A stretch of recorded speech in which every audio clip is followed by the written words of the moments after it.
And we're back in action, people. Here with the General Primate and Izzy D. It's saddle up time. Time to, if you ain't got that shine, man, you're fucking up, man. It is 9 o'clock, people. Better get you some, man.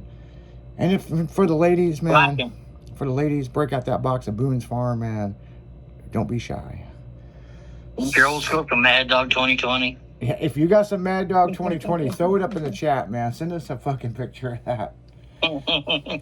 Gotta be the banana flavor. So yeah, I talked earlier about Route 66, and then this past weekend, okay, because you missed a lot of shit. So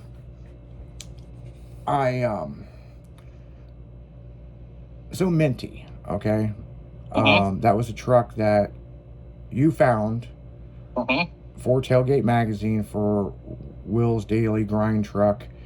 And the project that we're, can this truck get you laid? You know what I'm saying? 0 to a Hero, Tailgate Magazine. And, well, look. Okay, so the truck was owned by a mechanic, but it was also owned by a pro wrestler, okay? And there's little things with it that needs fixed, okay? We got a good price for it. It's a cool fucking truck. But there's little shit that needs fixed. Right. Okay, so Will brought the truck back over to me. We went and got it registered. It's registered to the business, and we registered my Blazer the same day. Which, that was a whole nother story you fucking missed out on. Fucking, it passed emissions. I'm like, do you think it passed emissions? And the girl goes, yeah, I think it passed emissions. Fucking signed off. I was like, okay, here's your plates. Cool. So anyway, fucking Missouri laws, man. So here we go. This is where this gets interesting. I drive this fucking truck one time and ran some errands. I've never driven this truck before. I did not. Right? Yep, Minty. I did not test drive this truck. Jimmy and Will test drove it. Yep. I simply paid for the truck and had to put the wheels on the truck and all the other shit, okay? So Will's daily drive it, but he brings it back to me because we're doing articles and stuff on it. And I own the truck in the magazine, okay? It's if Will needs to drive it, he can drive it. If Chrissy, he wants to drive his square body at a show, then Chrissy can drive it. Anybody can drive it. Fucking Jimmy can drive it, motherfucker. I don't give a fuck who drives it, okay? I drive it one time and ran some errands and backed it in. The next day, I had a few errands I had to run and go tanning, and I get in it, and it will not start. There's no click, there's no nothing. Oh, boy. So I'm thinking it's the fuel pump, but the door dinger is so loud in this thing. If it's fuel pump, it'll still click and try to start. Yeah, well, there was none of that. So I'm thinking it's a fuel pump. So I'm underneath the truck banging on the fuel, banging on the fuel tank and all this other shit. And I'm by myself, so it's not like somebody can get in the truck and turn it on and I can hear the fuel pump. So I'm thinking it's a fuel pump. So I order a fuel pump. Then I went out there and I just so happened had the keys on me and I was doing something else. And I said, I'm going to see if it'll start because, you never know. Right. This time, before the dinger goes all fucking bipolar, I heard the fuel pump. And I'm like, whoa, what the fuck? So not that. So I'm turning it. And, you can hear the motor turn over, but it won't fire. Wasn't turning over fast enough? Well, here's the thing. The motor was not turning over because the neighbor was walking by. Oh, by the way, she got back from the pool. She was in a G-string fucking thong. Big old ass cheeks hanging out. I was like, God damn. I was like, hey, can you tell me if these belts are turning? And I hit it. Nothing. It sounded like it was turning over, but it wasn't. The starter was... Oh, the starter was going, but wasn't engaging. Yeah. Yeah. So I'm like, well, that sounds like the Bendix that went out in the starter. Yep. Okay. So I order a fucking starter. Starter comes in. I jack this fucking truck up. I get underneath it. It ain't the starter. That's a problem. One of the bolts fell out of it. Oh. And so I'm like, what the fuck? So I call the parts store, get 2 bolts, because I'm going to replace both of them at this point. I go to put this bolt in, and the way that the V6 is in the 94 to 97, and the way that the lower control arm is, it comes back just enough where you can't get that bolt up in there. No. So It's you, a bit. So you got to fucking undo the transmission and jack it at an angle to slip it in. Well, I got some thin wall sockets and a brand new bolt. And I was like, fucking, I hammered it, and I got the socket on it and drove it up until it popped over. Hey, hold on a minute. So, it wasn't the starter. Well, it was the Bendix in the starter, right? No. So basically, it was the bolt. The bolt had fell out, and I don't understand. It wasn't. Okay, I get it. Okay, so I don't understand how this bolt fell out, because you can't get a new bolt in it unless they modified the bolt. Probably. Because it won't go through. So what I did is, instead of undoing the transmission and everything, I hammered on it, got it wedged up on the frame, and then I took a socket and cranked that motherfucker on. Well, now I've got this issue, because now I've got a socket on it. It's done popped through, but the socket's on the end of it. So I had to beat the socket off of it, and then just basically, with my fingers thread it in, and then take a wrench and tighten it up the rest of the way. To put those on, you put the bolt through the starter and put the starter up there, and then tighten up, then thread the bolt in. That makes a lot of sense, but I did, since it was already threaded on the other one, I just loosened it. I just kind of bent it back to where, but it worked. It worked out. So here's where you're going to die laughing. Probably. Okay, so let's put a pin in this for a second. Let's go back. This is about 3 o'clock in the afternoon on Friday. Let's go back to 7:30 in the morning. I have to go to court. I have 7 traffic tickets in Illinois. Jesus. Okay. And my lawyer said if it gets a little weird, plead not guilty, and I'll get involved in a month. I'm like, okay. You got to be at court at 8:45 in the morning at this place. That's when court starts. So be there at 8:30. So I leave early as fuck in the morning, drive all the way over to fucking St. Clair County, right? And on the way to the courthouse, I drove past this cop. I wasn't speeding. This cop, because the hills are rolling up and down, I watched this cop do every bit of 125 trying to catch me. And I'm like, what the fuck is this guy doing? Yeah, I was in the Civic. And so he got behind me. I'm like, he's going to light me up. I'm just going to tell him I'm on my way to court.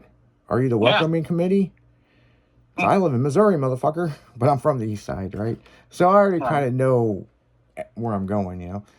Right. Cop runs my plates and all that, and then just simply turns around. I'm like, that's fucking weird. I was like, welcome back home, Izzy, you know? Fucking East St. Louis cops.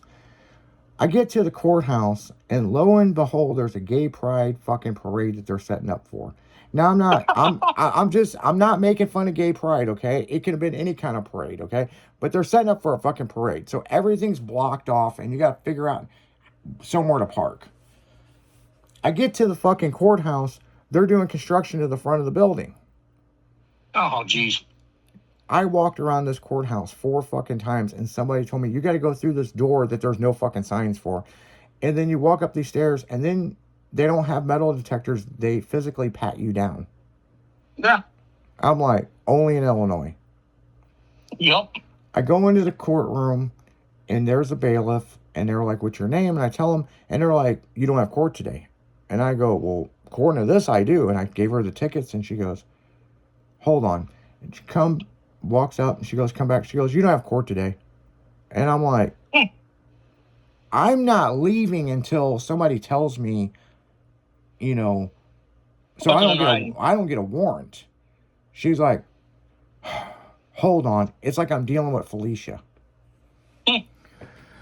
She comes back and she goes, hey, take a seat. You know, no big deal. We can do this today. I'm like, okay, whatever. There's 5 state's attorneys. 2 of them look familiar, but People do look familiar. They pull a case, negotiate what they're going to do, and then the judge comes in. And the judge straight up says, anybody got a cell phone on them? If I hear that ring, I'm going to kick you out of the courthouse, then issue a bench warrant for your arrest that you didn't show up being disrespectful. So now I understand why court is at 8:45 because it starts at 9. So I'm just sitting there. And I turned my phone off. Because I'm glad because Will started texting the fuck out of me. And I'll get to that in a second. So the state's attorney picks up my paperwork because I can see it's my shit. And then she talks to another state's attorney and they look at me. And then they go back and set it down and pull a different case. Then another state's attorney comes up, picks it up, talks to the other state's attorney. They look at me. He sets it back down, pulls another case. And I'm like, the fuck is going on here? Here comes the fourth state's attorney. Picks up the case, talks to the fifth state's attorney, looks at me, and hands it to this woman. Which is like, I guess, number 2 that first pulled it. She calls my name up there, and I go, good morning. And she goes, how have you been? And I go, I've been good. But I guess we got a little problem with these tickets. And she goes, problem? I don't see any problem. I think you were wrongfully pulled over, sir. And I was like, I've got 4 different excuses that I'm going to say, okay? And I said, excuse me? And she goes, yeah, we're going to kick these out. And yeah, I don't think you should have been pulled over. So have a nice day. And I was like, can I get that in writing? Yeah. And so she took it to the judge, and judge come up there and he goes, do you have a cell phone on you? I pulled out. I go, sir, it's off. And he goes, wrote that out thing, case dismissed. 7 tickets. I could not wait to get the fuck out of that building. No shit. I'm like, this should have cost me $2,500 in tickets. Which I knew they were going to do some negotiation. We're going to see what we had to do. But if it got too interesting, I pled not guilty, come back, and my lawyer will negotiate it, right? Yeah. So I don't know if these state's attorneys knew my ex-wife or fucking what they did because she was a lawyer. I don't fucking know, but they kicked it out. I get outside. Mind you, I'm trying to find my car because of the parade route. And Will calls me, hey, my truck's done. Can you come pick me up? My truck's 2 hours over in Illinois. And I'm like, I'm in Illinois now. Now, mind you, a few days prior to this, I went to Stephanie's house to cut some car club logos. His truck broke down at the car wash, and he was there for 4 fucking hours. And so he had his car towed to this place in Godfrey, Illinois. Up by Cottage Hill. So it was fucking ridiculous. So I had to go all the way from Belleville, go get his ass, go all the way over to Illinois. So by the time I got back, I'm so hot and fucking tired, and I got to fix this truck, right? Because I don't even know if it's going to make it to the cruise. Right. So I get the bolt in. I'm like, yes. My phone's dead. It's in the house on the charger. And I went to go check on my pugs, but to put some water on my face because I was just drenched. Chrissy's like, I pulled in your neighborhood. I'm lost. I'm like, when you pulled in, you make a left at the stop sign. And when you get to the second stop sign, you make a left and you'll see all of us sitting here. Okay. So I wash my face off, go back down, get in the truck, putting the tire back on, all this shit. And about 30 minutes later, 25, 30 minutes later, Will pulls up. Still don't see Chrissy. Oh, shit. Apparently, she don't know her lefts or her rights. Because she turned right and got lost down at the clubhouse. Oh, shit. Apparently, she thought that was left. Left is left, right is right. So she ends up talking to some neighbors, and they take her to my condo, and she just sat out front until I got there, right? Now, Chrissy is, from the morning show, she's a trooper. She's only seen pictures of this truck. She didn't know it was broke. We told her to get in. We shut the door. Door panel's broke. The fucking door handle fell off. She couldn't roll down the fucking window. And we're like, let's see if it starts. So it started, not right off the bat, but it took a second. But it started, and I said, don't shut it off. So now she's going to drive this truck that I have not even test drove. and we're all leaving to go to Steve's house to put his club logo on to go to the fucking cruise, The Winsville cruise. the Winsville cruise, the rod run. Mm-hmm. And I give that woman props, man. I mean, she did a great job. And then at the end of the night, she pulled up and backed it in. Mm-hmm. And I go, so how's it feel? And she goes, I cannot wait to get my own truck. So when we get back from the break, we're going to talk more about the Winsville cruise. You're listening to Saddle Up on 96.1 Styling. We'll be right back.